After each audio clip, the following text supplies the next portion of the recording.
Oh, we've got 2 people already. Nice. Do.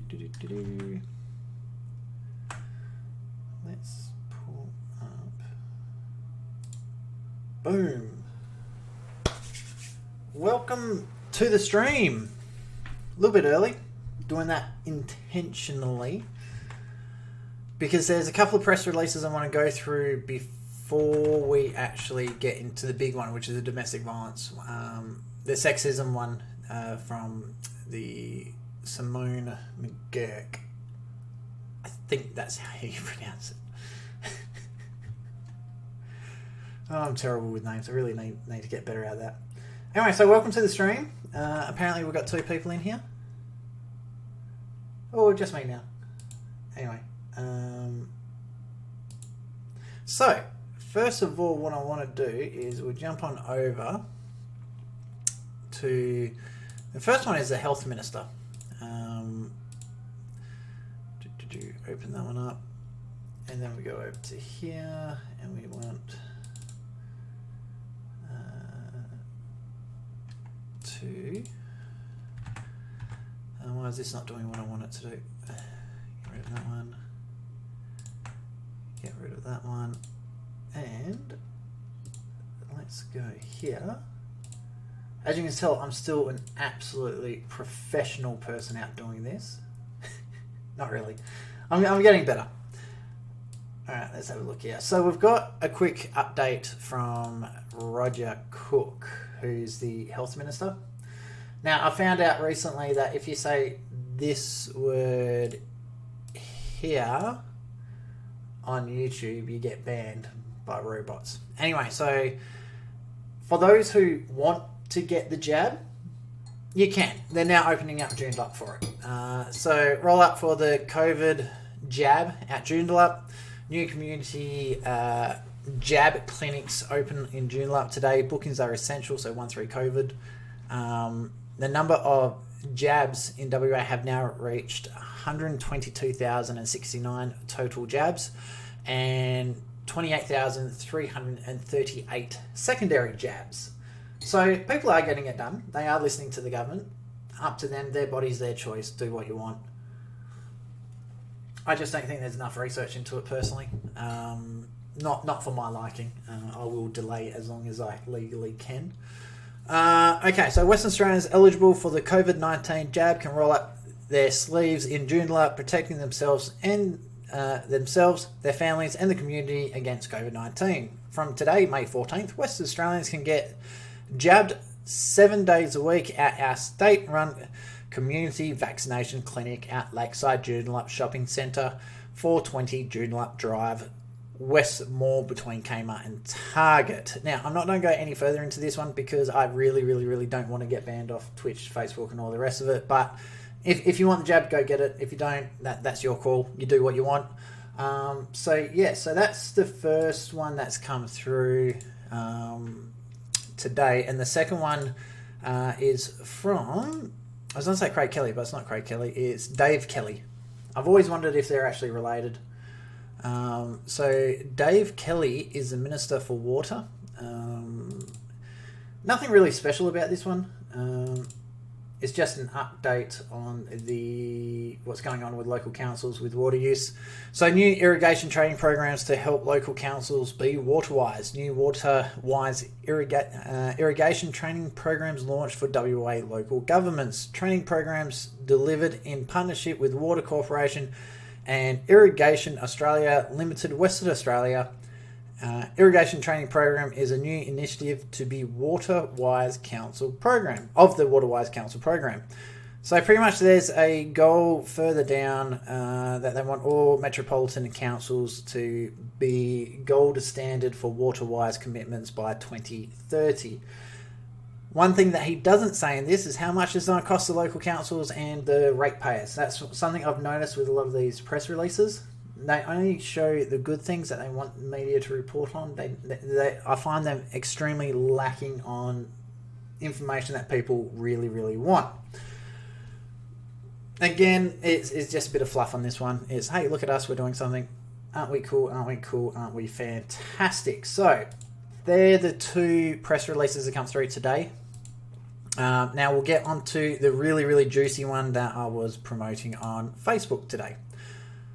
So I'm just pulling it up today here now, but before I get into that, I want to show a few other things. So what I've got here is the Australian Human Rights Commission. Okay, so these are the guys that do a lot of the, this is what discrimination is, this is what sexism is, this is what all these other things are, what you can and can't do. And some of the, my understanding, they're like a massive lobbyist group that have the backing of most countries across the world, including the UN and a whole heap of other organisations. So the definition for discrimination. Discrimination happens when a person or a group of people is treated less favourably than another person or group because of their background or certain personal characteristics. This is known as direct discrimination.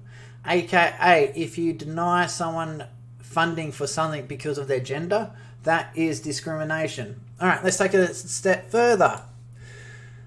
Where were we?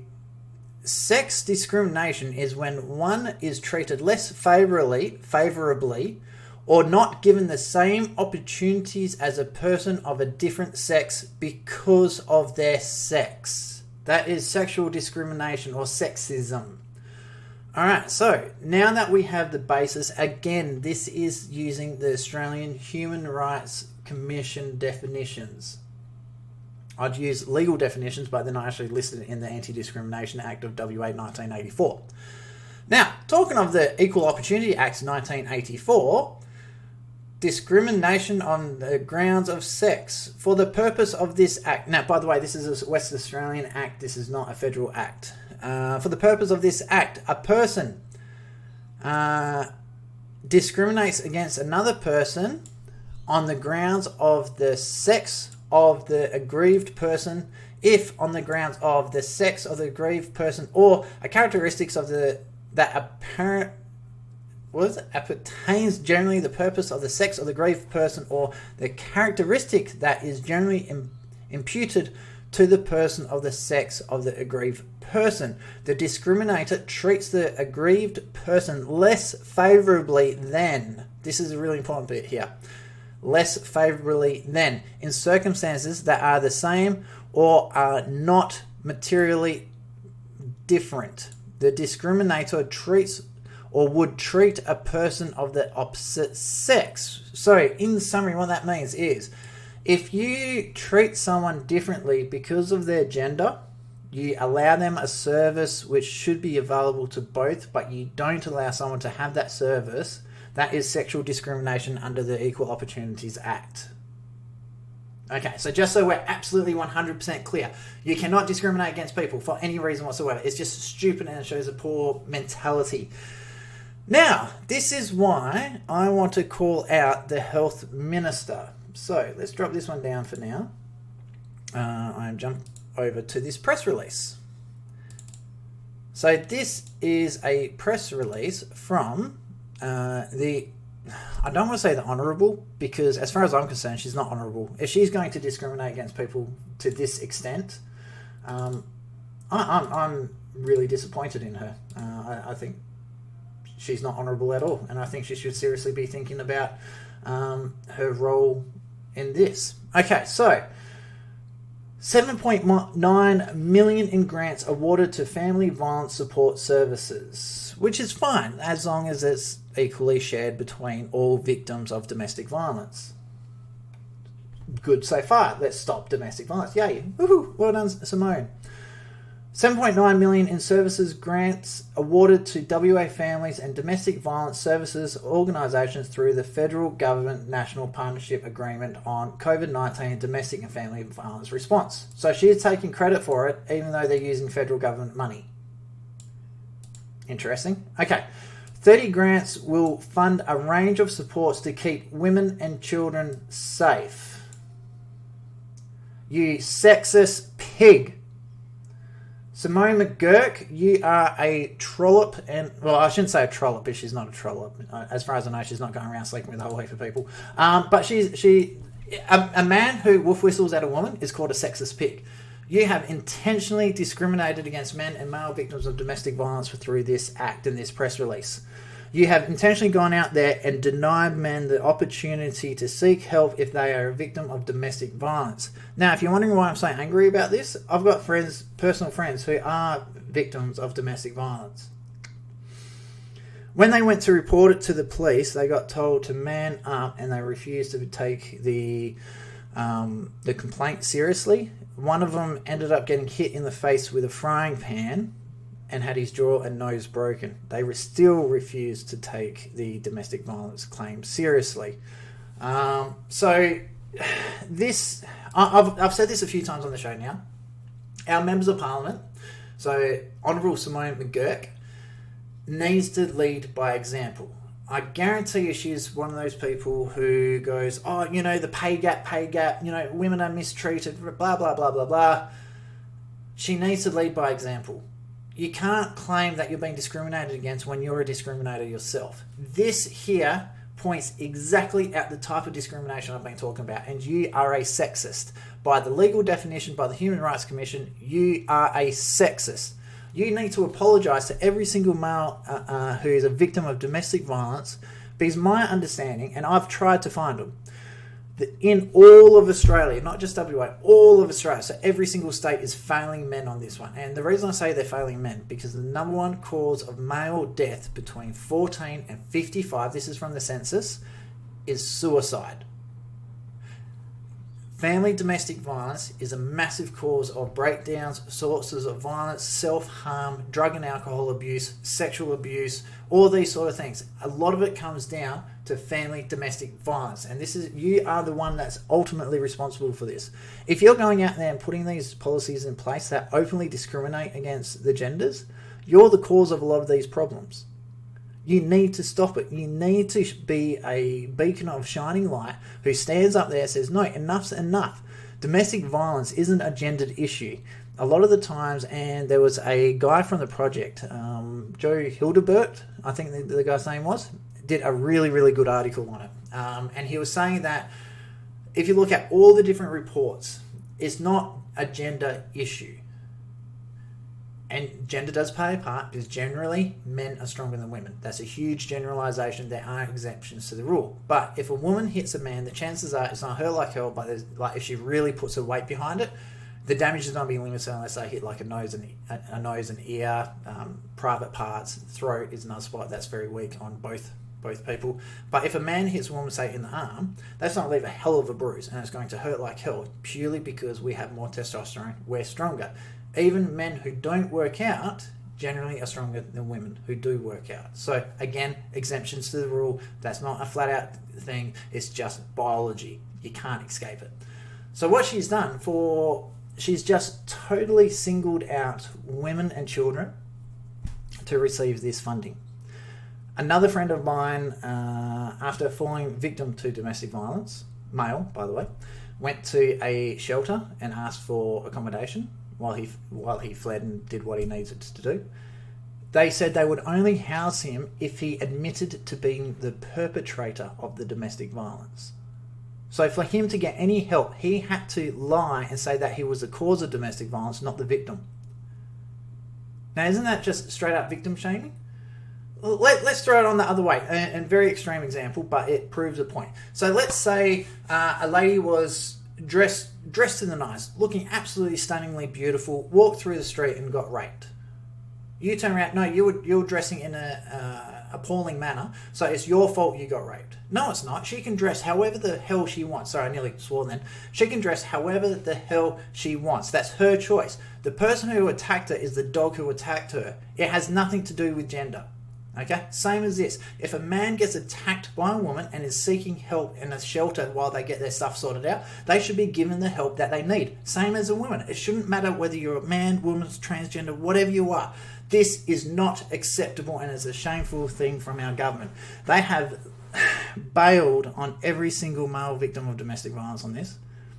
Like, I'm actually shaking. Like it's aggrieved me so much, because I know what this does to people. I know how bad domestic violence is, and this is not acceptable under any circumstances. So Simone McGurk, I seriously think you should apologise to every single male victim of domestic violence.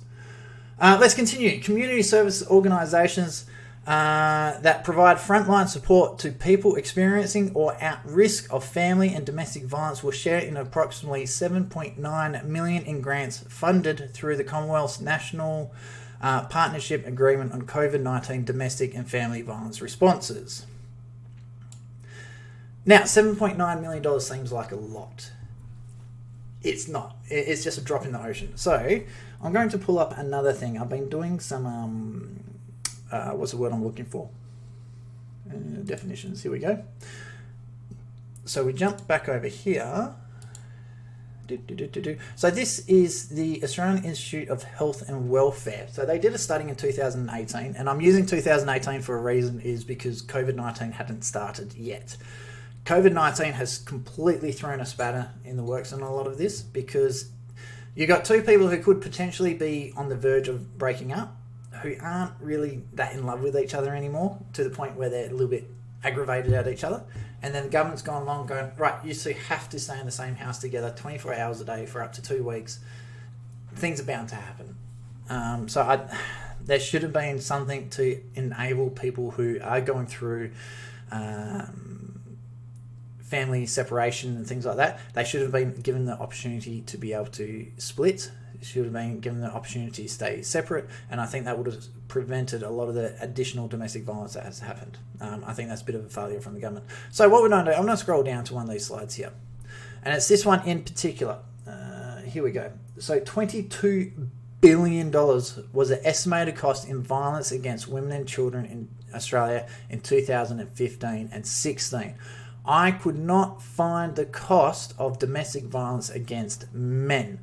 Now, I've also had another look, and this is on the nlm.nih.gov website.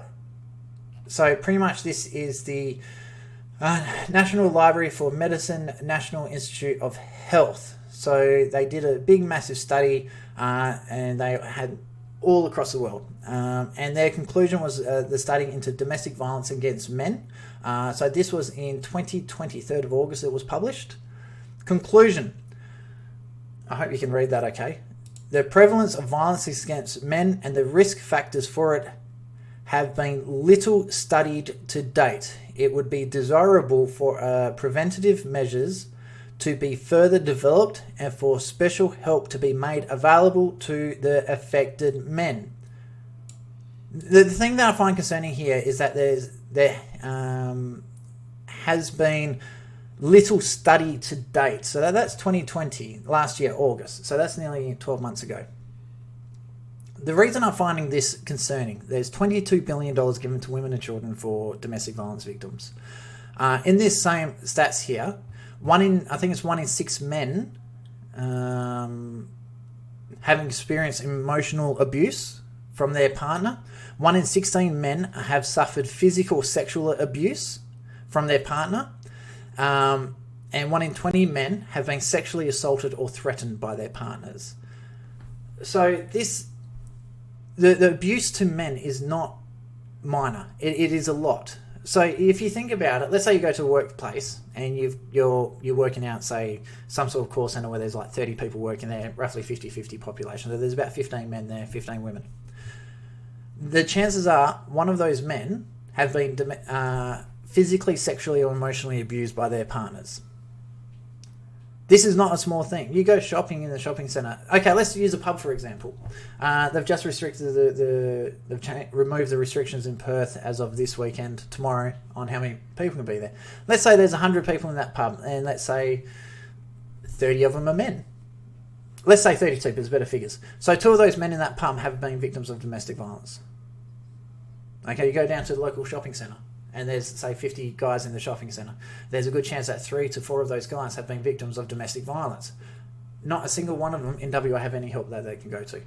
There's no study into how much money has been used to be able to assist them in relocating, psychiatric help for the mental issues that are caused by that. And I think a lot of this comes down and is the reason why the number one cause of death for men between 14 and 55 is suicide. Because they get to a point where they just have no idea what they can do. I myself have had an ex-girlfriend try to stab me. So she said I wasn't allowed to see my son. So I said, well, no, we're not going to be together. And then she tried to stab me. So it does happen. Like, for whatever reasons. I was bigger than her, so I was able to get away. I didn't restrain her in any way. I just shut the door, wouldn't open the door. She couldn't get out. And then I jumped in my car and I left. I was homeless for 6 weeks after that. So, what do you do? There was no help for me. I ended up living out of the back of the little crappy Holden Combo. So this is disgusting. I am absolutely disgusted with the... what's her name? I totally forgot her name already.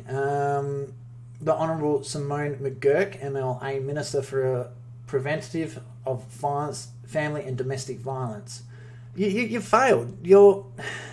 This here is trash. That's all I can say. All right. Let's continue reading through it. Let's see if it improves. I highly doubt it, but we'll see. Let's see. 30 grants will be... The grants will cover the breadth of family domestic violence support services, including outreach response, counselling service, legal advice for victims, prevention initiatives, men's behaviour changing programs, crisis accommodation, and connecting survivors with housing options. Okay, so men's behaviour change programs. So again, you're discriminating against men. You're saying that men should change their behaviour. So what about the men who are the victims of this? The men who have done absolutely nothing wrong? Again, you're just digging yourself a deeper hole. You're becoming more and more of a discriminator by the minute. Crisis accommodation. So all the other stuff I don't mind. Counselling services should be available to both parties. Legal advice for victims. I think that's good as long as it's both male and female victims of domestic violence. Preventative initiatives. I think there's a lot of training needs to be done, and a lot of this should be done at a school level. So in the classroom, especially when kids are starting to go through puberty, so the 12 to 15 age mark, teaching them to go to a guy saying, oh, you're weak, isn't a good thing. We need to start educating women that, the things that you say can be extremely damaging and harmful. Same with the guys, going around and calling a girl nasty names because of what she's wearing or because she decides to wear makeup is not acceptable. She's her own person and vice versa. He's his own person. You should have the confidence, and society should have the understanding that you can be whoever you want to be. That's your choice, as long as you don't impose it on other people. So I think a lot of these preventative initiatives should be done at a school-based level. Okay, so the Family Domestic Violence Sector Peak Organisations, the Centre for Women's Safety and Wellbeing Incorporated, and Stopping Family Violence have received funding for training, capacity building initiatives, and a program of workshops to help perpetrators to identify disrespectful behaviours and building better relationships. Now, I wonder if that includes women who are extremely disrespectful to men, such as Clementine Ford. And yeah, I did say that. For her to say all men should die, I think is extremely disrespectful. And shame on Twitter for not but for not imposing strikes on her for that one. The other bit I find interesting, the peak organisations, aka the Centre for Women's Safety and Wellbeing Incorporated, just the business name itself is a discrimination against men. It should be a Centre for Victims of Domestic Violence, Safety and Wellbeing. Yeah, sorry, you haven't changed my mind with this one. So anyone who is listening to this stream that can comment, please check and comment. Do you think I'm being overly harsh? Personally, I don't think I am. I personally feel that this is should have been said a long time ago. Okay. Programs aimed at supporting the state's most vulnerable, including children and young people, culturally and linguistically diverse communities, and people living in regional and remote parts of the state are among the successful applications. I actually don't mind that. One of the things I would have liked to have seen how the money was divided, because I don't want to just sit here and rant and rave and say how crap this is, because there needs to be a solution. It's okay to say something's bad, but at least give an idea on how to fix it. Rather than saying that women should get all the money because men are all pigs, they should have gone, right, which communities have the highest level of domestic violence per capita, and then gone, right, why is this community so bad? Because you hear about all these reports up in the Northern Territory, how bad the domestic violence is up there, about children as young as 4 having STDs. It's just really, really bad. So we need to find out why is it so bad in those areas. And I think this might be one of those cases where the why is actually more important to solve than what the what. Because the what, we know what the what is, what the problem is. There's domestic violence, alcohol, and a few other things. It's actually a very, very complex issue. How do we fix that? I think educating the young is the best long-term solution. Getting them to understand that someone else's body isn't your belongings. You don't have a right to tell someone else what they can and can't do. That's their body. They do what they want. Obviously, if they're breaking the law, that's a different matter. But if a person wants to wear a kilt with a G-string and purple makeup, whatever, they can wear what they want. If they want to walk around in a pink unicorn onesie, that's their call, and they look a bit silly, but it's their call. They can do it. So we need to learn to respect each other for their own individuality. Now, this isn't to say that I'm part of the LGBT community and all that other crap. As long as it's only affecting you, I don't care. When you start trying to force other people to believe what you believe, that's when we start having problems. Okay. So I actually don't mind that. I would have liked to have seen it more per capita basis rather than just, here's another minority group, let's throw some more money at them to go get some votes. I'm not a big fan of that. The Department of Communities received 75 applications through the expression of interest tender process and approved 30 grants that will enhance the community service sector's capacity to meet services demand statewide. Didn't even know these grants were coming up. So I'd love to know, because I am a part of a couple of groups who do help people that are suffering from domestic violence. So I would really, really, really like to know, did you guys know if this was actually up and running? I seem to find a lot of these grant programs, they don't tell people about it until after they've been granted. A quarter of the grants have been awarded to Aboriginal Controlled Community Organisations, ACCOs, further building ACCOs' capacity to deliver culturally safe support, including services that are specifically targeted at regional and remote parts of the state. I'm sorry, when you start saying, we'll give this group of people some money because of their skin colour, I'm pretty sure that's racism. So not only are you a sexist, but it looks like you might also be a racist as well. From memory, I think the Aboriginal population in Australia, in WA, is about 3%. And you're giving 25% of the money to that Aboriginal population because they're Aboriginal for no other reason. I think that's just, look at me, I'm trying to help the Aboriginal people vote for me in the next election. It would have been a lot better to go, right, which communities have the highest levels of domestic violence, which ones need the most help, and done each community based purely on the merit of the need required, rather than, hey, you're Aboriginal, let's give you some money.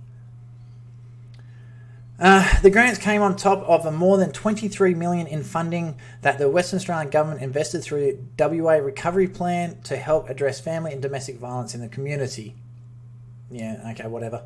The package of additional support announced following the outbreak of COVID-19 last year includes 23 extra outreach workers for Women's Refuge. Okay, so 23 extra workers for women. 17 additional community sector team members to support victims after a police call-out, doubling the capacity for the Peel and Kwinana Women's Refuge, and a program for women who are residing at refuge to gain employment skills, access career training and attend workshops and short courses to support their pathway to employment.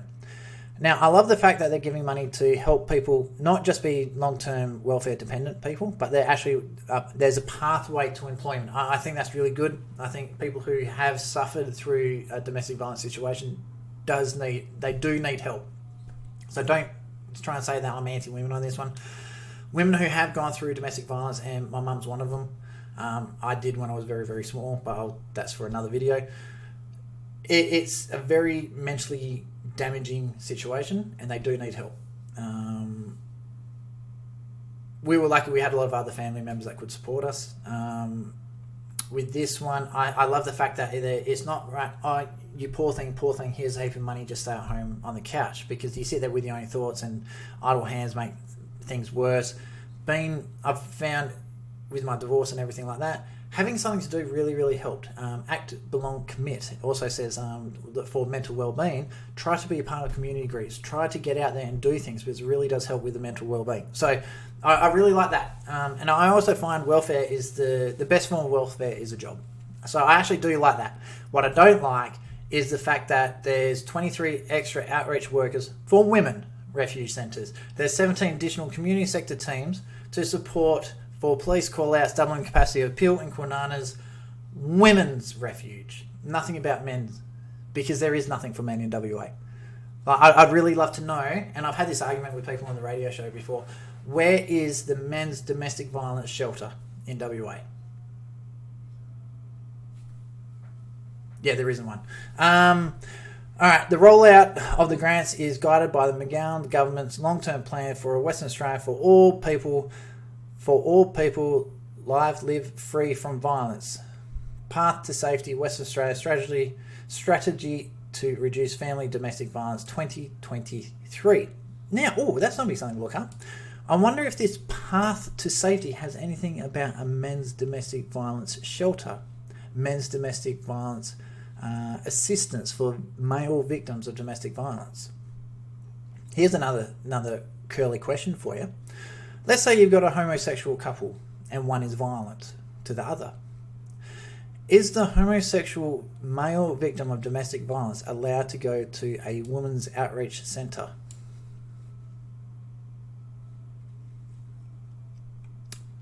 Interesting question, isn't it? So chuck a comment in there, let us know what you think. All right, here's some comments from Simone McGurk. Okay, COVID-19 has presented unique challenges for the agencies providing frontline services to combat family and domestic violence in Western Australia. Prioritising access to family and domestic violence services within the context of a pandemic response ensures the necessary supports are still available while continuing to effectively manage the risk of community spread COVID-19. I always love how they don't put the end quote things at the end and then they do it on the next line. These service grants awarded through the National Partnership Agreement send a clear message that all levels of government are committed to supporting women and children and families experiencing or at risk of violence. So she's just admitted that all levels of government do not care about men at all. So I'm wondering if I can throw this one out to Mark McGowan as well. Mark McGowan, are you a sexist because you support this press release? I'd love to see his response. Aboriginal community-controlled organisations play a crucial role in implementing specialised practices that ensure culturally sensitive supports are available in the area that they are needed most. So I welcome the strong representation of ACCOs among the grant recipients. And there's a list of all the people that received the grants and what area they're listed in.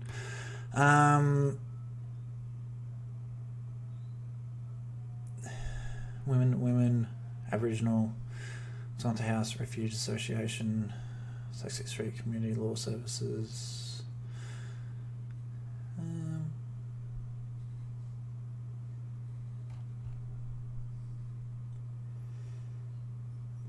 Prevention of violence against women. So yeah, this is so leaning towards women. It's not funny. Like, this is for all the men out there who may see this on the stream tomorrow. It will be going up on YouTube and Facebook as well. I'll make sure of that. This has just shown that the Honourable Simone McGurk MLA is a sexist and she's a discriminator. She is discriminating against men who need genuine help. She's been sexist against men who are victims of domestic violence, emotional abuse, and sexual abuse. So as far as I'm concerned, Simone, you've failed. Anyone who's in her electorate who votes for her, you are enabling this sexist person to continue to destroy men's lives all across WA, not just in your local region.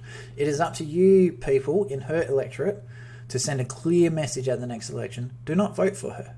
I would rather someone vote for the Greens than vote for her. At least the Greens are open and admit what they are. You know exactly what you don't get with the Greens. They don't try to sugarcoat anything. Some of the debates that Malcolm Roberts from One Nation and the Greens in the Senate have are awesome to watch. They go out like hammer and tongs. They don't hold anything back. This woman, I'm sorry, it's just, this is disgusting. I am disgusted to have you as a Member of Parliament for West Australia, and I think you need to apologise to every single male victim of domestic violence. You failed. As simple as that. So, I'm just going to have a quick check. While we were doing the video, I had another email come through. So, there might be another press release come through. Probably a cease and desist from Simone. The good news is no more press releases today, so just the 3. So, that has been Travis Carter on Carter's Corner Daily. Sorry I got a little bit heated there, but I think that's disgusting. So, Simone McGurk, I'd love to hear feedback from yourself. This will be going up on Twitch, Facebook, YouTube. Please share it far and wide. And I'm seriously thinking, is it worth lodging a federal 18C Anti-Discrimination Act against this bill and against Simone McGurk MLA? So let us know what you think. If you want me to do it, I will do it. I've got no problems with that. Just I don't think it'll get much done. So anyway, guys, it's been wonderful. As always, drink lots of coffee. Merry Christmas, Happy Hanukkah, and whatever else there is out there. So have fun, be good, and we'll see you on Monday.